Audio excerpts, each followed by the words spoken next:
はい、こんにちは。今回なんですけれども、こちら、しれっと発売されましたジャブラのエリート4アクティブ。こちらをレビューしていきたいと思います。このエリート4アクティブはですね、ジャブラのサウンドプラスというアプリをアップデートした時に、このエリート4アクティブに対応しましたということで、正し書きがあってですね、私ツイッターの方でもつぶやいたんですけども、そこでですね、このエリート4アクティブっていうのが出るんだなっていうのは分かってたんですけども、いつ出るんだろうなっていうのがですね、大々的な情報がですね、あんまりなくてですね、もしかして日本で発売するとかないのかなって一瞬思ったりもしたんですが、2022年の1月13日に発売されたというモデルになっていまして、こちらですね、1万円台前半でノイキャンや外音取り込みもしっかりと入っていて、IP57 というですね、水洗いもできる防水性能も入っているなど、とてもですね、コスパの高くてですね、バランスの良いモデルに仕上がっていて、人気が出そうなイヤホンとなっています。こちらですね、昨年発売されました、こちらのですね、低価格のエリート3とか、2万円ぐらいするイヤホンのエリート7アクティブですね。この2つのイヤホンの特徴を受け継いだですね、モデルになっていまして、それでいて価格が安くてですね、めちゃくちゃいいモデルになってるなと思っています。今回はこのですね、エリート4アクティブを先ほどのエリート3や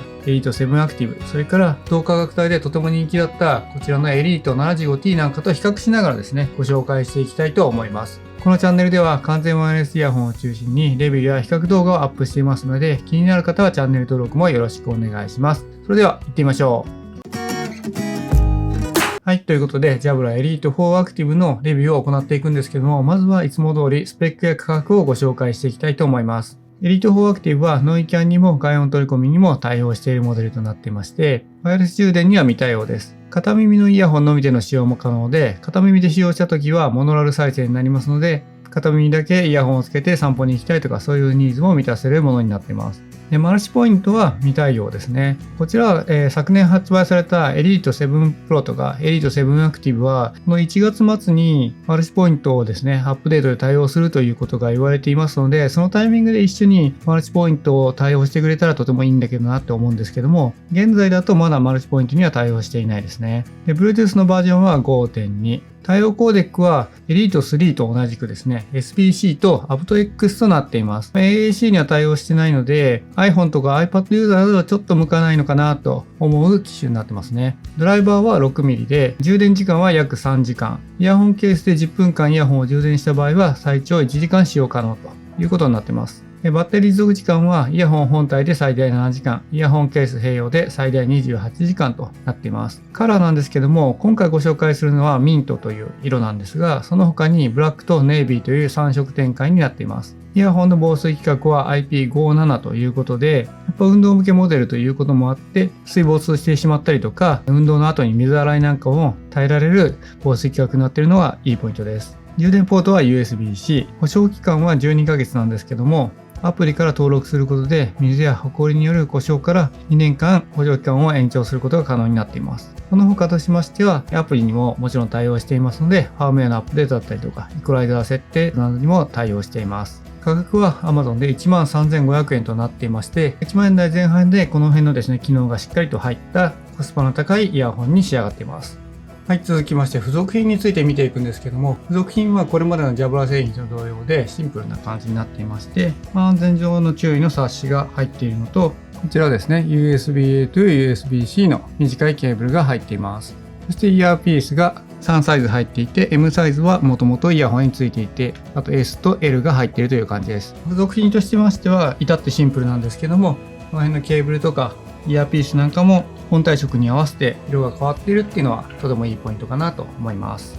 はい、それでは外観やデザインについて見ていくんですけども、外観はこんな感じになっていまして、ケースの形は縦置きのものになっていまして、昨年発売されましたエリート3とかですね、あと2020年モデルのこちらエリート 85T なんかと同じような形になっています。フラッグシップモデルのエリート 85T なんかに比べると、このジャブラのロゴがですね、85T はしっかりとですね、彫られているというか感じになっていて、剥がれてしまうとかそういうことはないと思うんですけども、エリート4アクティブはですね、価格で安いモデルということもあって、こちらは貼り付けてあるだけという感じになっていますので、よっぽど剥がれないと思いますが、金属とかでガリガリやっちゃうと外れる可能性もあるかなという感じで、この辺でコストカットしているのかなと思います。前面にはこちらインジケーターがありまして、背面のですね USB-C のポートから充電することになります。このケースの質感もですね、エリート3ほどサラサラはしてなくて、若干マット寄りではあるんですけども、85T よりは若干サラサラしてるかなという感じの質感になっていて、チープな感じはしないですね。で、ケースを開けてみると、こんな感じにイヤホンが収まっています。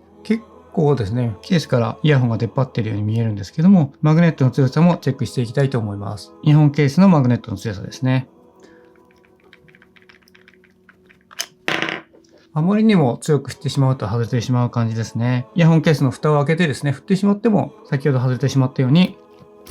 こんな感じで外れてしまうので、あんまりですね、強めに振らない方がいいかなという感じですね。で、イヤホンを取り出してみると、イヤホンケースの中はこんな感じで、至ってシンプルな感じですね。イヤホンがはまっている方に関しては若干マットな感じで、イヤホンが傷つくような感じはないですけども、この蓋のですね、裏側の部分はかなりサラサラしていて、ケースの中でイヤホンがもし外れてしまうと、ちょっとこの辺心配かなっていう感じはあるかなと思います。そうしましたらイヤホン本体を見ていくんですけども、イヤホン本体はこんな感じになっていまして、パッと見ですね、タッチセンサー式のように見えるんですけども、こちらエリート7アクティブと同じようにこちらがですね、物理ボタンになっていまして、カチカチと押し込める仕様になっています。形とかですね、サイズ自体はエリート3とほぼほぼ一緒なんですけども、エリート3はこんな感じで物理ボタンっぽさが見えるんですけども、エリート4アクティブはあまり物理ボタン感がなくてですね、シンプルなデザインになっているという感じで、こちらとてもいいんじゃないかなと思います。私はこちらのですね、4アクティブのデザインのが好きだなと思っています。サイドから比べたりしても、基本的な形状はですね、エリート3とかとほぼ変わらないかなと思います。裏から見てもこんな感じですね。サイズ感とかノズルの長さとかですね、角度なんかはエリート3と変わらない感じになっているんですけども、このサイドと上の部分はちょっとですね、シリコンっぽい感じで覆われていまして、グリップ感が強くなっているので、運動時なんかでも耳から外れにくいという形になっています。で、エリート7アクティブと比べるとこんな感じですね。これ若干エリート7アクティブの方が小さくて、エリート4アクティブのが少し大きいという形になっています。どちらもですね、アクティブとつくようにスポーツ向けのイヤホンになっていまして、こちらのエリート7アクティブの時はシェイクグリップテクノロジーというのが搭載されていて、究極のフィット感を目指したと言われていまして、でこのサイドの面ですね、4アクティブと同じようにシリコンで覆われているんですけども、こちらですね、エリート4アクティブでもですね、それが継承されて同じものが使われているのかなと思ったんですが、触ってみるとエリート7アクティブのこちらのですね、素材の方が滑りにくくなっていて、エリート4アクティブもエリート3とかですね、普通のプラスチックに比べれば滑りにくいんですが、エリート7アクティブほどじゃなくて、グリップ力っていう意味だとエリート7アクティブのがあるかなと思っています。公式ウェブサイトなんかを見ても、4アクティブの方はですね、シェイクグリップテクノロジーが使われているとは謳われていないので、やっぱりですね、その辺は価格差とかもあって、ジャブラ自身が差をつけているのかなという感じがしています。後ほどですね、装着感のところでもお話ししようと思いますが、とにかくフィット感が欲しい方っていうのは、やっぱエリート7アクティブのが優れているかなと思いますね。そしてこちらもちょっと比較していくんですけども、こちらですね、同価格帯で売られていたエリート 75T なんですけども、こちらと比較するとこんな感じになります。エリート4アクティブのがちょっと縦長で、若干大きめのように見えなくもないですけども、こちらの方がちょっとですね、細長くなったりしているので、サイズ感的にはほぼ同じぐらいと言ってもいいのかなと思います。このデザインはですね、好き嫌いが結構あるかなと思ってまして、この丸い感じが好きなのと、ちょっと角張ってるというか三角っぽい形が好きなものですね。結構好き好きがあると思うんですが、デザインやサイズ感が違います。ちなみにこういう横から見てみるとこんな感じになってますね。若干エリート4アクティブの方がノズルが長いかなっていう感じはしています。で、裏に行くとこんな感じ。裏から見てもやっぱりサイズ的には若干4アクティブの方がちょっとですね、この辺が出ていて大きそうに見えますけど、ほぼ同じぐらいですかね。こんな感じの違いになっていますね。はい、それでは重量も測定していくんですけども、まずはイヤホンケースにイヤホンを入れた状態の重量になります。48.2g となっています。40g 台ですので、そんなに重たくもなく軽くもなく、平均的な重さになっているかなと思います。イヤホン本体の重量は両耳で 9.7g となっていますので、片耳 4.9g ぐらいですかね。約 5g ぐらいということで、こちらもですね、重たくもなく軽くもなく平均的な重さとなってますね。はい、それでは装着感なんですけども、装着感はですね、やっぱりこちらですね、スポーツ向けという位置づけがあって、グリップ力がとても高い作りになっています。先ほどもご紹介しましたけども、こちらの上の部分がですね、若干シリコンっぽくなっていて、この下の部分ですね、プラスチックのものとはちょっとですね、素材が違ってグリップ力が高くなっています。ですので、完全ワイヤレスイヤホンを使っていて、運動しない方でも耳につけていて外れちゃうのが心配という方にとってはとてもいいんじゃないかなとは思います。ただ、先ほどもご紹介した通り、こちらのエリート7アクティブと比べるとエリート4アクティブの方がちょっとサラサラしているのでグリップ力は落ちるんですけども、普通のですねプラスチック製のものに比べるとグリップ力が高くて、このノズルの部分で支えるだけじゃなくてこの本体の部分でもしっかりと支えてくれる仕様になっているという感じですね。イヤホンをつけたところを写真で撮るとこんな感じになります。先ほどですねエリート7アクティブなんかと比べると若干大きいという話をしたんですけれども、それでもまだですね小さい方ですので十分ですね耳に余裕がある感じになってますね。でこの辺のですね上部分は余裕ありますし、下の部分はですねその耳に圧迫することなく綺麗にですねフィットされているので全然違和感なくつけることができます。若干見づらくて申し訳ないんですけども、このジャブラの文字が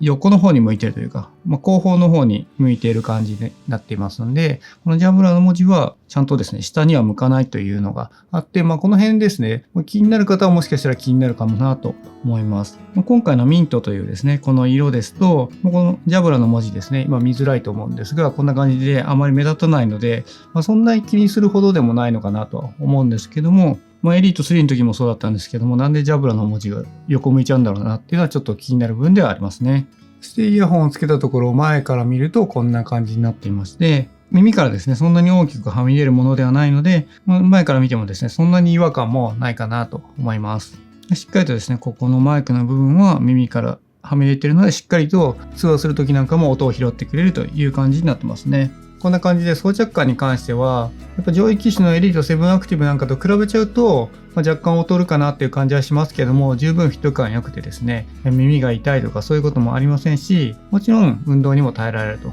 いう感じの作りになってますので、運動する方はもちろん運動しない方でもフィット感がちょっと心配だなっていう方にはとてもお勧めできますね。はい、続きましてアプリでのカスタマイズ性について見ていきたいと思います。こちらのエリート4アクティブはこれまでのですねザブラ製品と同様にサウンドプラスというアプリに対応していまして、こちらでいろんなカスタマイズを行うことができます。一個一個見ていきますと、イヤホンのバッテリー残量が分かったり、あとノイキャンやヒアスルーですね、外音取り込み、そしてオフの切り替えができたりします。上位機種だとノイキャンのですね、強さが5段階でアプリからですね、調整することができるんですけども、エリート4アクティブに関してはノイキャンの強さを選べないというものになっています。ただ外音取り込みの強さは5段階で調整することができるという作りになってますね。でこちらカスタムイコライザーを設定することができます。こちらですね、下位機種のエリート3だと下にあるプリセットは選べるんですけども、このカスタムのイコライザーはなかったんですが、4アクティブはカスタムイコライザーも設定することができるということになってますね。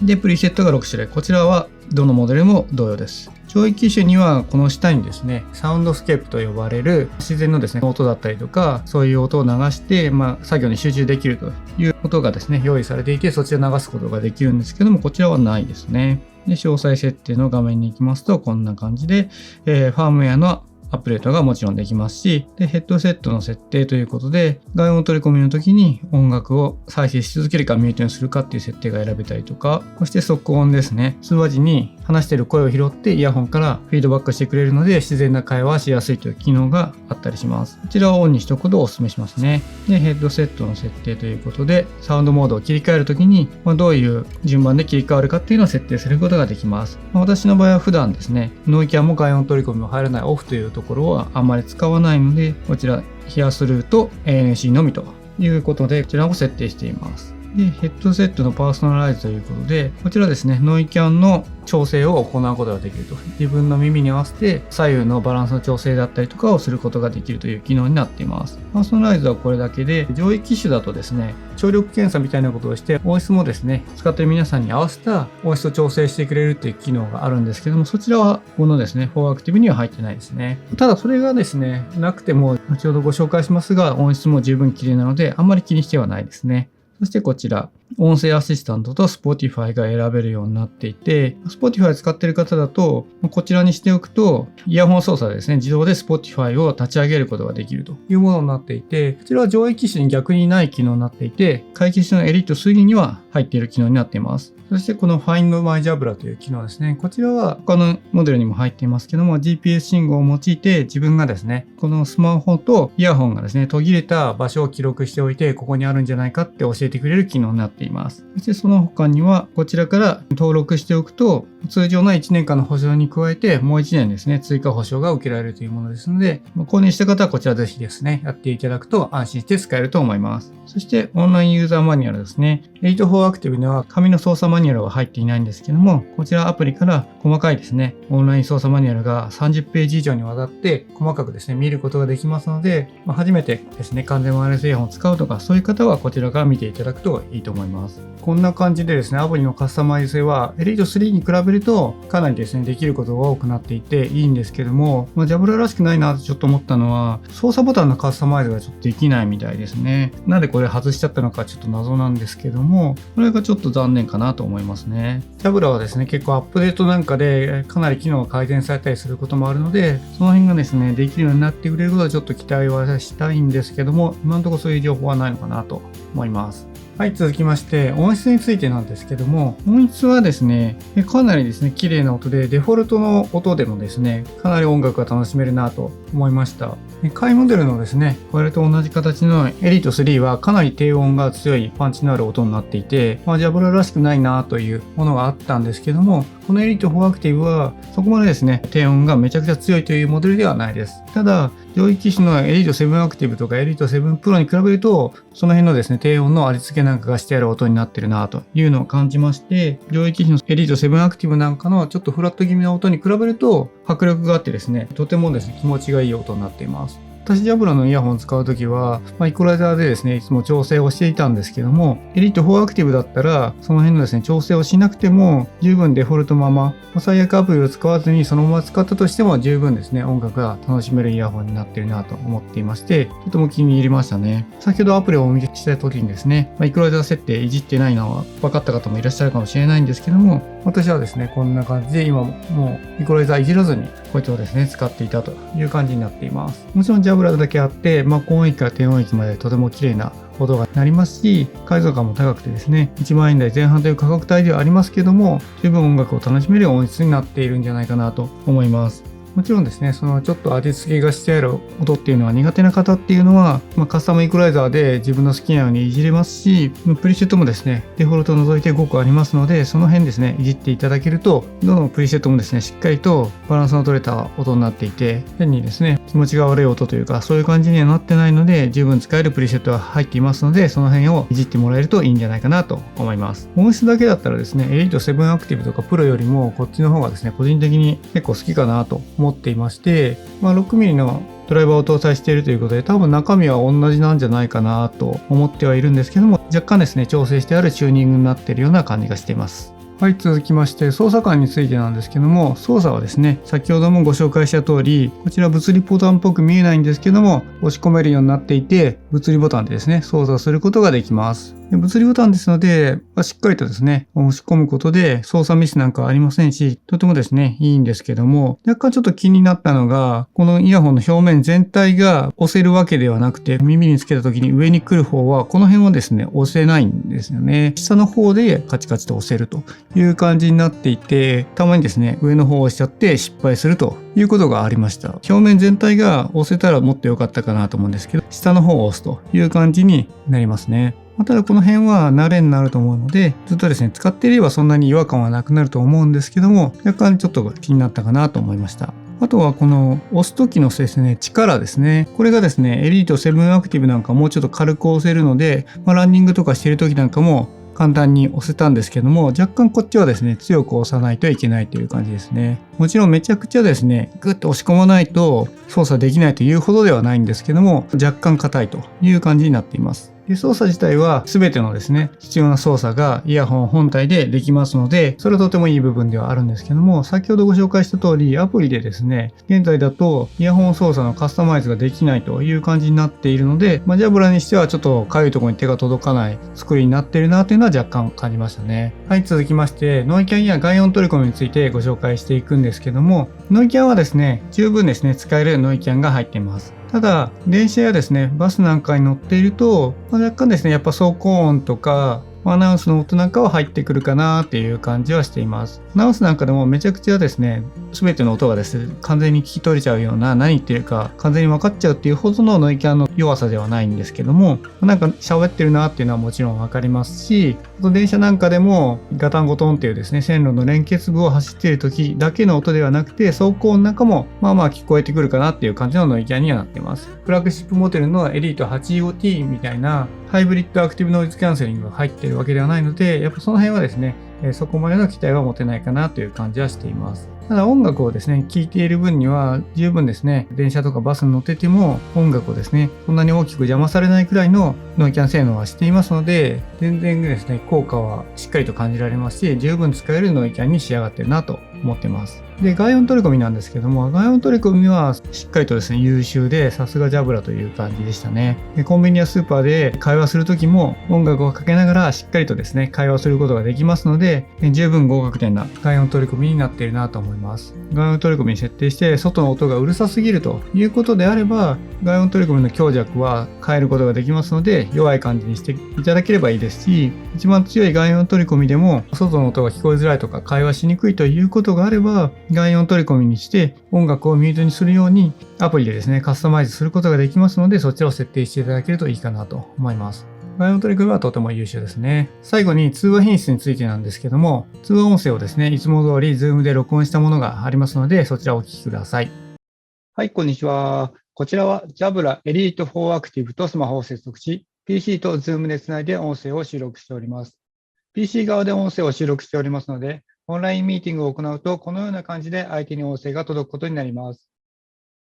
はい、いかがでしたでしょうか。通話品質はですね、十分ですね、ビジネスの通話なんかでも可能かなと思いましたけども、上位機種のエリート7アクティブやエリート7プロに比べると落ちるかなっていう感じはしましたね。ただこれがですね、通話品質にですね、定評が高いJabraのですね、上位機種に比べると劣ってるかなっていう感じはしちゃいますけども、他のですね、メーカーのイヤホンなんかに比べると十分ですね、いい通話品質をしていますので、ビジネスやオンライン授業なんかでの重要な会議なんかでも十分使える品質をしているなと思いました。さすがJabraのイヤホンなだけあってですね、通話品質も十分ですね。良好ですね。はい、ということで、ここまでJabra Elite 4 Active のレビューをしてきたんですけども、ここからは気になった部分についてもご紹介していきたいと思います。まず一つ目は、先ほど操作桿の部分でもご紹介したんですけども、操作ボタンの部分でイヤホンの表面全体が操作ボタンではなくて、下の方だけしか押せないっていうので、たまにですね、誤操作があったという部分になっているのと、あとアプリでですね、操作性のカスタマイズができなかったということで、やっぱり買いモデルということがあって、その辺ですね、制限しているということなのか、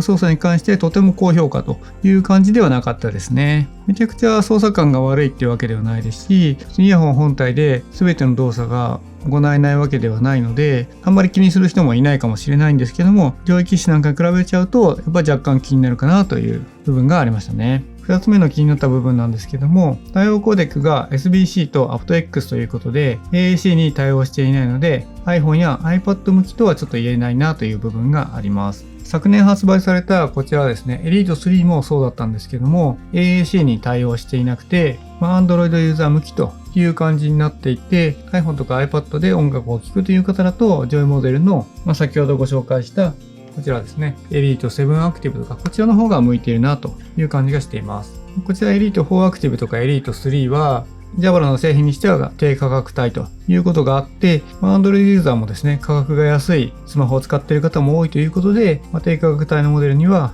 aptX には対応するけど AAC には対応しないというですね、考え方で作ってるんじゃないかなとは思うんですけども、スマホは iPhone 使うけども、イヤホンはですね、安いモデルがいいっていう方もたくさんいると思うので、ここはですね、AAC も対応してくれたらよかったですけども、今のところ対応していないですね。それから最後の気になった点なんですけども、こちらのですね、Elite 4 Active はワイヤレス充電対応モデルっていうのが今のところないという感じになっています。エリート4アクティブとですね、直近ですね、同価格帯だったこちらのエリート 75T っていうのはマークがあるのがわかると思うんですけども、こちらのマークがワイヤレス充電対応しているというモデルになっていて、75T は価格がさらに安いワイヤレス充電なしのモデルと、先ほどお見せしたワイヤレス充電ありのモデル、その2つが選べたんですけども、このエリート4アクティブに関してはワイヤレス充電対応モデルっていうのが今のところ出てないということで、ワイヤレス充電を特に重視したいと、やっぱり線をですね、こうつないで充電するのは嫌だという方にとっては向いていないかなと思います。このですね、ワイヤレス充電をなしにすることによってこの価格帯を実現していると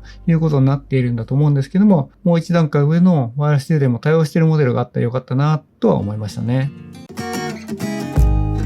はい。ということでですね、ここまでジャブラエリート4アクティブのレビューを行ってきました。このエリート4アクティブはですね、これまでご紹介してきた通り、ほとんどのですね、機能がですね、ジャブラ製品らしく、レベルが高くてですね、とてもですね、コスパが高いですね、モデルに仕上がっています。先ほども若干話が出ましたが、こちらのエリート 75T とですね、ほぼ同価格帯にもかかわらず、しっかりとですね、装着感がとても上がっていたりとか、ノイキャン性能や外音取り込みの性能、通話性能だったり、音質もですね、しっかりとですね、レベルアップがしていたりとかですね、水洗いできる防水性能がついていたりとかで、とてもですね、いいモデルに仕上がってるんじゃないかなと思います。今まで私ですね、1万円台前半のですね、モデルで、完成度が高いモデルだと、75T をですね、結構押してたりしたんですけども、これからはですね、75T よりもですね、エリート4アクティブのがやっぱいいんじゃないかなと思うぐらいとてもですね、素晴らしいイヤホンに仕上がってましたね。このエリート4アクティブが向かない人っていうと、ワイヤレス充電がどうしても必要だっていう方とか iPhone とか iPad で使いたいから AAC にどうしても対応していってほしいと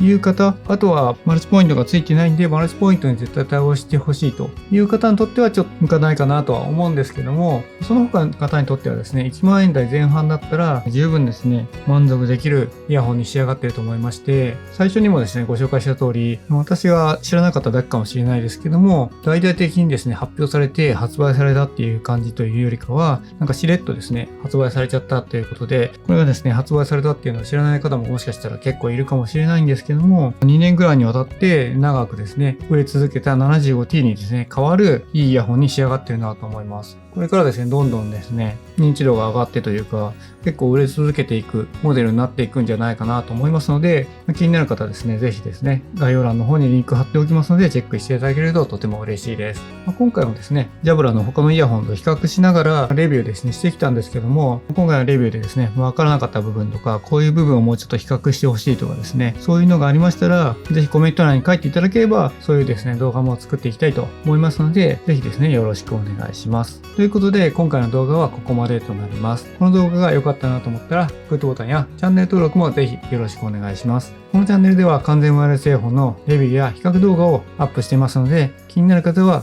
これからもチェックしていただけるととても嬉しいです。それから私はブログもやっていまして、ブログの方でも完全ワイヤレスイヤホンのレビューや比較記事をアップしていますので、時間がある時にチェックしていただけるととても嬉しいです。それではまた次回お会いしましょう。バイバイ。